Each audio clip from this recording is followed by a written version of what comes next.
ఓం సాయిరామ్ శ్రీమాత్రే నమః. అమ్మ బిడ్డలందరికీ నమస్కారం ఫ్రెండ్స్.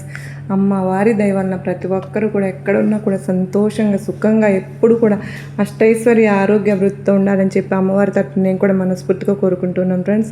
ఈరోజు వీడియోలో అమ్మ సన్నిధి ద్వారా మనకు వచ్చినటువంటి సందేశం ఏంటి అంటే కనుక, కన్నీరు తుడుచుకో అమ్మా, నీ బాధను నేను గమనిస్తూనే ఉన్నాను.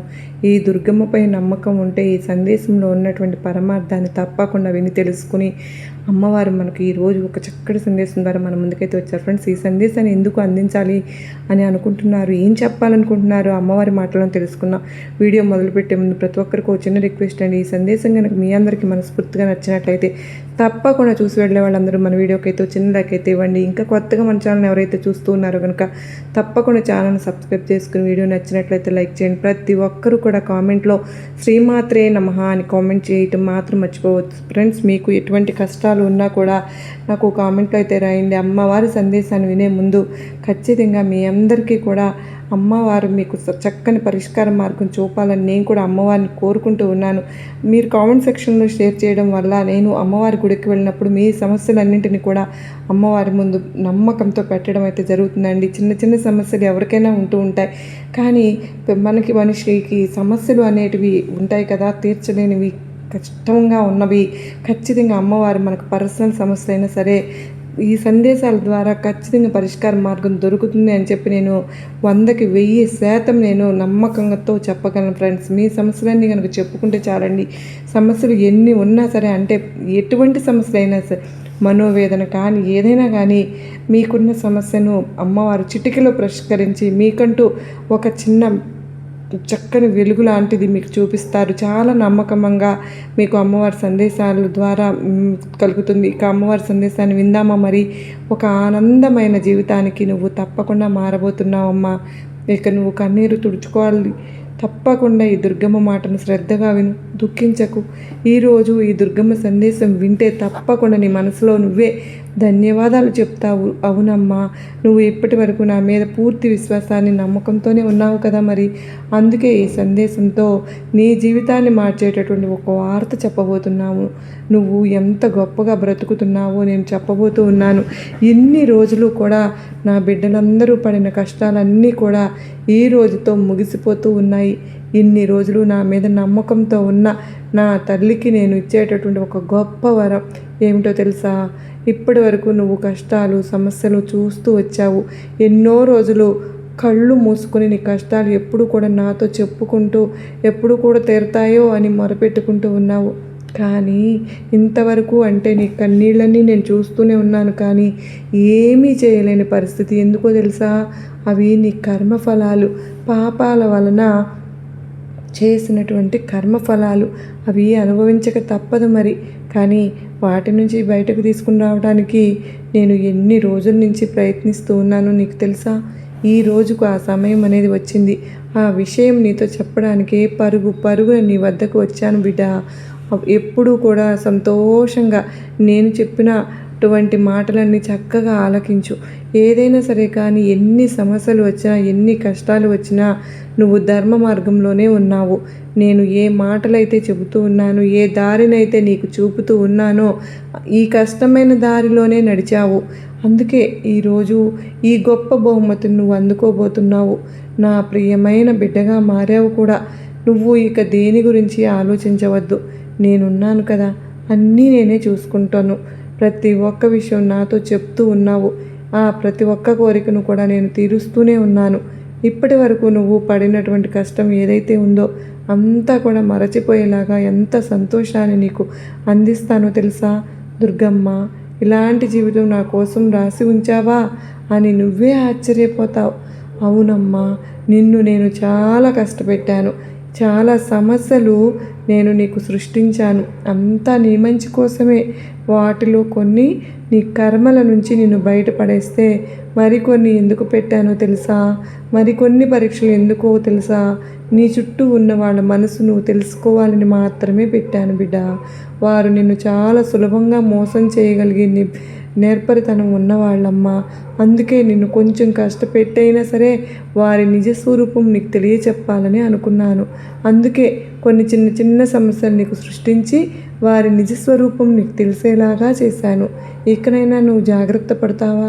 ఎవరు నీవారో తెలిసింది కదా, ఎవరు ఎలాంటి వారో నీకు అర్థమైంది కదా. ఇకనైనా నువ్వు జాగ్రత్తగా ఉంటావు అనుకుంటాను. అందరితో అన్నీ పంచుకోకూడదు, నీ విషయాలు ఎవరికి కూడా చెప్పకూడదు. మరి నీ బంధంతో తప్ప నీ బలం గురించి బలహీనతల గురించి అయితే అసలు ఎవరికీ తెలియకూడదు. ఎందుకో తెలుసా? వారు ఎవరైతే నీ బలం బలహీనత తెలుసుకుని ఉన్నారో సమయానుకూలంగా నిన్ను కీలు బొమ్మలను చేసి ఆడిస్తున్నారు. జాగ్రత్త బిడ్డ. అందరూ నీలా ఉంటారనుకోవద్దు, మోసపోవద్దు. సరే దుర్గమ్మ, మీరు చెప్పినట్లే నేను నడుచుకుంటాను, కానీ నాకు మీ ఆశీర్వాదం కావాలి అని అడుగుతూ ఉన్నావు కదూ. తప్పకుండా నా ఆశీర్వాదాన్ని నీకు ఇస్తాను. నా ఆశీర్వాదంతో నీకు మంచి జరుగుతుంది, దిగులు పడవద్దు. ఏదైతే సరే అంటే నా బిడ్డలందరికీ కాపాడుకోవడమే నా లక్ష్యం. నాకు ఒక బిడ్డ ఎక్కువ కాదు, ఇంకొకరు తక్కువ కాదు. మంచి వాళ్ళైతే నెత్తిన పెట్టుకుంటానమ్మా, చెడ్డవాళ్ళైతే మార్చుకుంటాను. ఎంత కఠినమైన పరీక్షలు పెట్టైనా సరే నా బిడ్డలందరినీ మంచివారుగా తయారు చేసుకుని వారికి ఒక గొప్ప జీవితాన్ని అందించే బాధ్యతగా ఈ దుర్గమ్మ తీసుకుంటున్నానని గుర్తుంచుకో. చూడమ్మా, ఒక్కరోజు నువ్వు నా దగ్గరకు వచ్చి దుర్గమ్మ, నా సమస్యలన్నింటికీ పరిష్కారం చూపు అని నన్ను గట్టిగా అడిగావు కదూ. అలాగే తప్పకుండా నీ సమస్యలకు ముగింపు ఇస్తాను. ఒక్క విషయం గుర్తుంచుకో, నేను నీకు కష్టాలు ఇచ్చాను అంటే ఆనందాన్ని కూడా నీకు ఇవ్వబోతున్నాను అని కదా అర్థం. నీ కష్టాలన్నీ ముగిశాక వచ్చే ఆనందకరమైన జీవితం చాలా ప్రశాంతంగా ఉంటుంది, నీకు పట్టరాని ఆనందాన్ని ఇస్తుంది. ఇప్పుడు కష్టాలతో సతమతం అవుతున్న నీకు ఒక మంచి జీవితాన్ని ఏర్పాటు చేశాను. నువ్వు ఎప్పుడు ఏం చేయాలో నేను తప్పకుండా చెప్తాను. నువ్వు ఎలా నడవాలో, ఎలాంటి దారిలో వెళ్ళాలి అనేది కూడా నేనే నిర్ణయిస్తాను. దిగులు పడవద్దు, నీ జీవితాన్ని పూర్తిగా నేను మార్చేస్తాను. నా దుర్గమ్మ నాకు తోడుంది అని గట్టిగా నువ్వు తప్పకుండా విశ్వసిస్తే చాలు.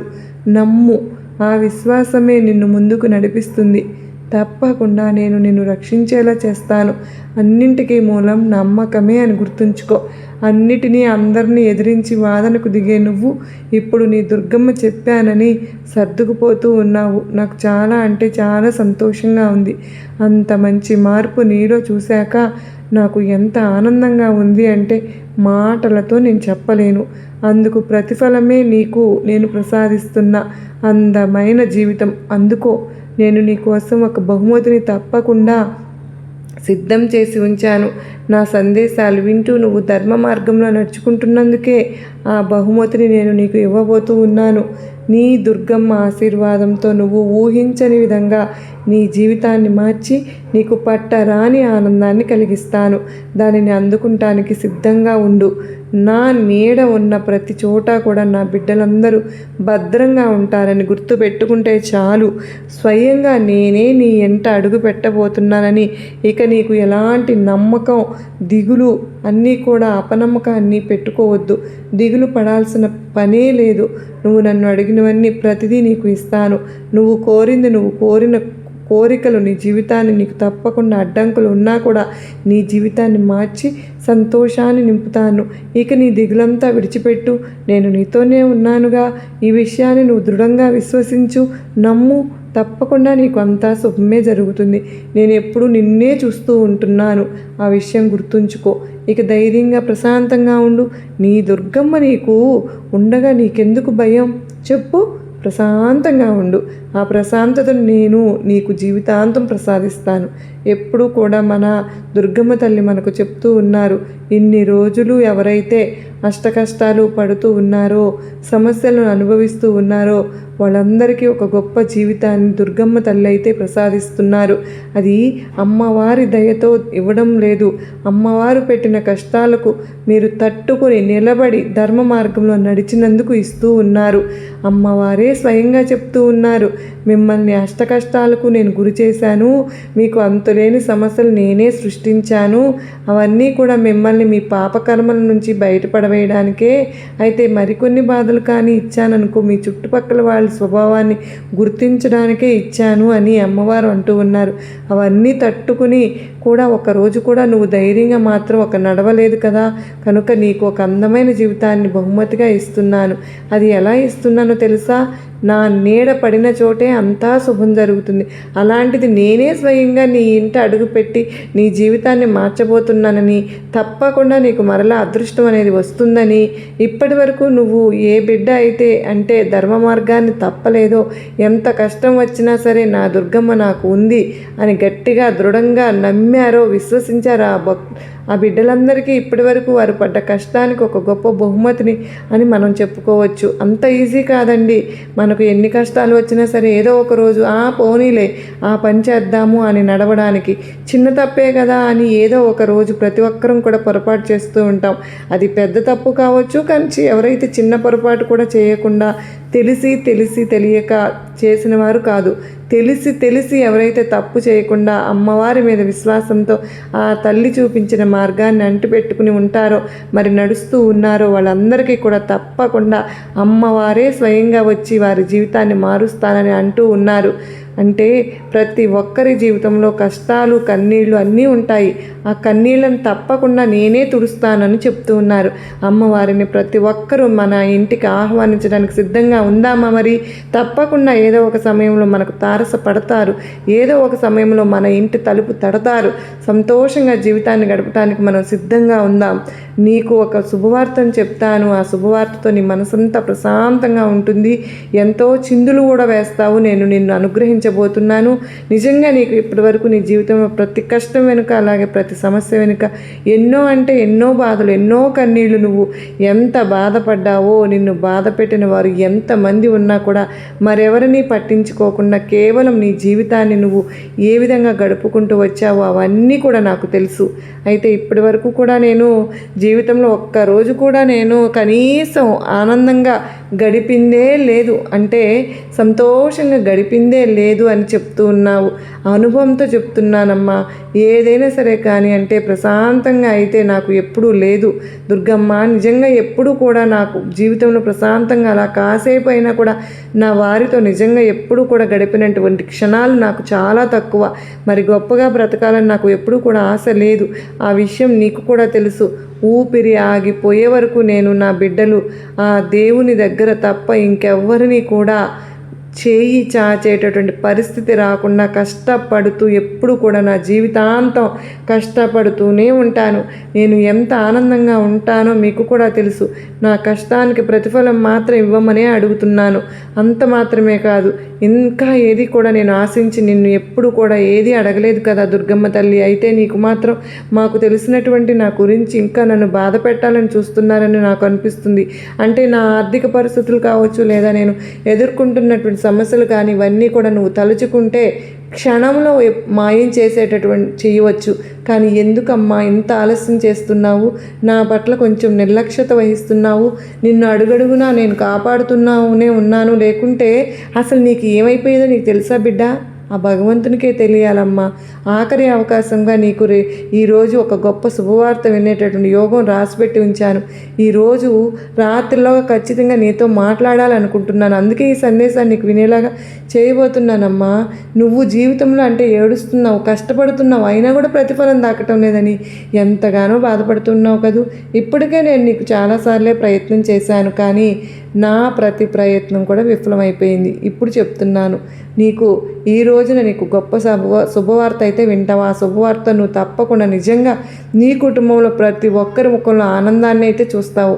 ఎక్కువగా ఎవరిని నమ్మకు, మోసపోతావని నీకు ఎన్నోసార్లు చెప్పాను. ఎవరి కోసమో నువ్వు ఆలోచించవద్దు, వాళ్లకు ఎప్పుడు కూడా నువ్వు అలసైపోతావని కూడా చెప్పాను. ఎక్కువగా ఎవరిని విలువ ఇవ్వవద్దు, గౌరవాన్ని కోల్పోతావని చెప్పాను. ఎవరికి కూడా ఎక్కువ పొగడవద్దు, శత్రువు అయిపోతావని కూడా చెప్పాను. ముందుగా నా వాళ్ళని ఆలోచించడం తగ్గించుకో. నా వాళ్ళని ఎవరిని కూడా ఏది ఆశించవద్దు. నాకు తెలుసు, అందుకే నా జీవితం ఇప్పటివరకు సమస్యలు కష్టాలు ఎదురొచ్చినా కూడా కాస్త అయినా జీవితం బాగుంటుంది. ఇప్పటివరకు నీవు జీవితంలో చేసినటువంటి అతిపెద్ద పొరపాటు ఏంటో తెలుసా బిడ్డ? అవసరం ఉన్నప్పుడు కాళ్ళు, అవసరం తీరాక జుట్టు పట్టుకునేటటువంటి మనుషుల మధ్య కొంతమంది పనికి మాలినటువంటి స్నేహితులను, అలాగే కొంతమంది బంధువులను నువ్వు నమ్ముకున్నావు. ఇక వారు నిన్ను ఎలా మోసం చేశారన్నది మరలా నేను చెప్పలేను, కానీ ఇప్పటికే నువ్వు ఎంత మోసపోయావో, వారి వల్ల ఎంత ఇబ్బంది పడ్డావో, నష్టపోయావో, బాధపడిపోతున్నావు నేను అర్థం చేసుకుంటున్నాను. కనుకనే నీకు మంచి మనసుకు తగినటువంటి బహుమతిని ఇవ్వబోతున్నాను. ఒక విషయం చెప్పనా బిడ్డ, నీ తప్పు నేను లేకున్నా నిన్ను బాధ పెట్టాలని ఎవరైతే నీకు ప్రతీకారం ఇచ్చుకోవాలని చేత కాకపోయినా సరే, కాలం అనేది ఒకటి ఉంటుంది కదమ్మా, అది తప్పకుండా వారిని శిక్షిస్తుంది. ఒకరు ఏమన్నా కానీ అణిగిమణిగి ఉన్నారు అంటే అవకాశం గురించి చూస్తున్నారని కాదు. నీ మనసులో నువ్వు ఎంత బాధ్యత నింపుకున్నావో, అంత భారాన్ని కూడా నింపుకున్నావో తప్పకుండా నాకు బాగా తెలుసు. అలాగే నేను బాధ పెట్టిన వారందరి గురించి నువ్వు ఎప్పుడు కూడా పట్టించుకోలేదు. కనీసం వారికి ఎలాంటి అనర్థం జరగాలని నీ మనసులో కూడా నువ్వు అనుకోలేదు, తలవను కూడా లేదు.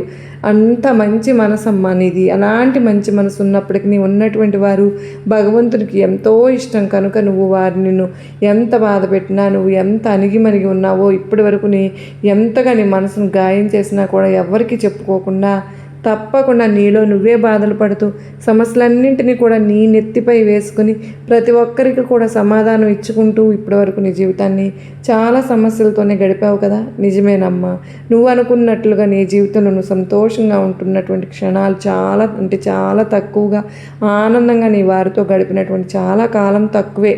అలా నిండిపోయినటువంటి మనసుతో సంతోషంగా ఉండేటువంటి రోజు కూడా ఎప్పుడూ లేదు. నేను ఒప్పుకుంటాను కదా, ఎందుకంటే నీ గురించి పూర్తిగా తెలిసింది ఈ దుర్గమ్మకు మాత్రమే. మరి నీ మనసులో దాగినటువంటి బాధ గురించి నాకు తెలియదా? నువ్వు ఒకరిని బాధ పెట్టే ముందు వారి స్థానంలో నువ్వు తప్పకుండా ఉండి చూడు అని ప్రతి ఒక్కరికి కూడా ఈసారి గట్టి సమాధానం ఇచ్చేలా తప్పకుండా నేను నీకు గొప్ప బహుమతిని అయితే ఇస్తాను. వాళ్ళు పడేటటువంటి బాధ ఏమిటి తప్పకుండా నీకు తెలిసేలాగా, వారికి అర్థమయ్యేలాగా నేను చేస్తాను. మనం ఒకరిని సంతోషానికి కారణం కావాలి కానీ ఒకరి బాధకు కారణం కాకూడదని వారు తప్పకుండా తెలుసుకుంటారు. సున్నితమైనటువంటి మనసు ఉన్నదాని కనుకనే నీకు ఎవరు కూడా శత్రువులు ఉండకుండా చూసుకుంటాను. వారికి మోసం చేసినంత మాత్రాన్ని తెలివిగా నిన్ను అంతం చేయాలనుకున్నారు, కానీ వారికి మాత్రం అవకాశాన్ని దుర్గమ్మ ఎప్పుడు కూడా ఇస్తానా చెప్పు? అసలు ఇవ్వను. మనం బాధపడితే ఓదార్చేవారు కొందరు ఉంటారు, మనం ఎప్పుడు బాధపడుతూ అని ఎదురు చూస్తూ ఉంటారు, ఎక్కువగా ఉంటారు. మనతో ఏ బంధము లేకపోయినా మన ఆనందాన్ని తమ ఆనందంగా భావించేవారు కూడా కేవలం 100కో 1,00,00,000కో కేవలం ఒక్కరు ఉంటారు బిడ్డ. అలాంటి వారు మనకు తారసపడినప్పుడు ఎంత కష్టం వచ్చినా సరే వారిని మాత్రం వదులుకోవద్దు. మరి అలాంటి వారితో ఈ దుర్గమ్మ కూడా నీకు ఎప్పుడు తోడుగా ఉంటాను. నీది కాని రోజులు అన్నీ కూడా నువ్వు మౌనంగా ఓర్పుగా ఉండు, ఓపికగా ఉన్నావు, ఎదురు చూసావు. నీ ఏదైనటువంటి రోజు తప్పకుండా వినయంగా ఉన్నావు కదూ, అప్పుడే నువ్వు జీవించి ఉన్నంతకాలం నీ విలువ ఇంకా బాగా పెరిగిపోతూ ఉంటుంది. ప్రతి క్షణం ఎలాంటి పరిస్థితులు మార్పుతూ వచ్చినా కూడా నువ్వు మాత్రం వినయంగానే ఉండు. అయితే నువ్వు ఎప్పుడైతే పరిస్థితులను అలాగే నువ్వు కనుక నీకు వచ్చినటువంటి సమస్యను నీ వీటన్నింటినీ కూడా ముందే అంచనా వేస్తూ ఉన్నావు, అప్పుడే జీవితంలో విజయాన్ని సాధిస్తావు. విలువ కోసం విలువలేనటువంటి చోట అసలు ఎప్పుడు కూడా ప్రయత్నించకూడదు. నీకు ఉన్నటువంటి విలువ ఏమిటో, నీ మంచితనం ఏమిటో కేవలం ఈ దుర్గమ్మకు మాత్రమే తెలుసని చెప్పాను కదా. గౌరవము అనేది గుణాన్ని చూసి ఇస్తారు, ధనాన్ని చూసి కాదమ్మా. కనుక నీ గుణం ఎంత మంచిదో నీ చుట్టూ ఉన్న వారికి చాలా బాగా తెలుసు. రేపటి రోజున నీకు తప్పకుండా ఉన్నటువంటి ఆర్థిక పరిస్థితులన్నీ కూడా చక్కబోతున్నాయి కాబట్టి, నీకు ఉన్నటువంటి అప్పుల బాధలన్నీ కూడా తీరిపోతున్నాయి. కనుక పేదరికంలో ఉన్నప్పుడు నువ్వు నిజాయితీగా ఉన్నావు, ఇప్పుడు కూడా నీకు సంపద కలగబోతుంది. సంపద కలిగినప్పుడు కూడా సామాన్యంగా ఉంటావని నేను అనుకుంటున్నాను. అధికారంతో ఉన్నప్పుడు వినయంగా ఉంటావని అనుకుంటున్నాను. అలాగే నీకు ఎంత కోపం వచ్చినా కూడా మౌనంగానే ఉంటావు అని కూడా నేను అనుకుంటున్నాను. బిడ్డ, నువ్వు తప్పకుండా సంతోషంగా ఉంటావని కూడా నీకు మాట ఇచ్చి మరీ చెప్తున్నాను. ఎవరిని ఎప్పుడు కూడా నమ్మవద్దు. గుడ్డిగా నమ్మి ఇంతవరకు మోసపోయింది చాలు. అలాగే జీవితంలో ఓడిపోవడం, మోసపోవడం, చెడిపోవడం ఇవన్నీ కూడా ఏమీ ఉండవు. కేవలం మనకు జీవితంలో మంచి గుణపాఠం మాత్రమే నేర్పిస్తాయి. భగవంతుడు మనకు నేర్పించినందుకే వాటన్నింటినీ కూడా మనకు తారసపడేలాగా చేశాడు. కొంతమంది నిన్ను ఎంత బాధ పెట్టినా కూడా, ఎంతగా అణిచివేయాలన్నా కూడా నువ్వు ఎంత మౌనంగా ఉన్నావో వాళ్ళకి సమాధానం ఇవ్వలేక కాదు అని, అలాంటి వారందరికీ కూడా వారితో వాదించడం నీకు ఇష్టం లేదు కనుకనే మౌనంగా ఉన్నావని నాకు తెలుసు. బిడ్డ, బాధలు గొప్పగా బంధాలు గొప్పవా అని అడిగితే నిజంగా చెప్పాలంటే బాధలే గొప్పవని చెప్పాలి. ఎందుకో తెలుసా? అవి అవసరాలను వాడుకుని వదిలేసేటటువంటి బంధాల కన్నా కూడా అనుక్షణం తోడుండేటటువంటి బాధలే చాలా గొప్పవి. ఇప్పటికే నీకు అన్ని బాధలను అనుభవించావు కనుక ఇక జీవితంలో నీకు ఎలాంటి బాధలు ఉండవు. నువ్వు అడిగిన విధంగానే ప్రశాంతమైనటువంటి ఆనందకరమైనటువంటి జీవితాన్ని నీకు నేను తప్పకుండా పరిచయం చేస్తున్నాను. రేపటి రోజున నువ్వు వినబోయేటటువంటి శుభవార్తతో చిందులు వేసేలాగా నా ఆలయానికి నువ్వు వచ్చి నన్ను సందర్శించేలాగా గొప్ప బహుమతిని తీసుకెళ్ళబోతున్నావు. తప్పకుండా నువ్వు స్వీకరించి సంతోషంగా ఉండు. నీకు నా ఆశీర్వాదములు ఇస్తున్నాను బిడ్డ అని చెప్పి మన దుర్గమ్మ తల్లి మనకు అత్యద్భుతమైన సందేశం మనకి ఇచ్చారు కదా ఫ్రెండ్స్. దీనిలో ఎంతో ఆంతర్యం ఉంది కదా. మరి ఈ సందేశాన్ని మరికొంతమంది అమ్మ బిడ్డలకు చేరవేస్తారని ఆశపడుతున్నాను. మన ఛానల్ని ఎవరైతే మొదటిసారిగా చూస్తున్నారో తప్పకుండా మీరు వీడియోని సబ్స్క్రైబ్ చేసుకుని మీకు నచ్చినట్లయితే చిన్న లైక్ ఇచ్చి సపోర్ట్ చేస్తారని మీ నుంచి ఆశిస్తున్నాను. మరో చక్కని అమ్మవారి సందేశంతో కలుసుకునేంతవరకు అమ్మవారు మనందరికీ కూడా అష్టైశ్వర్యాలు ఆయురారోగ్యాలు కల్పించాలని మనస్ఫూర్తిగా అమ్మవారిని మరొక్కసారి వేడుకుంటూ అందరూ బాగుండాలి, అందరిలో నేను ఉండాలి అని మనస్ఫూర్తిగా వేడుకుంటూ సర్వే జనా సుఖినో భవంతు, లోకా సమస్త సుఖినో భవంతు. శ్రీమాత్రే నమః. అమ్మ బిడ్డలందరికీ కూడా మరొక్కసారి ధన్యవాదములు.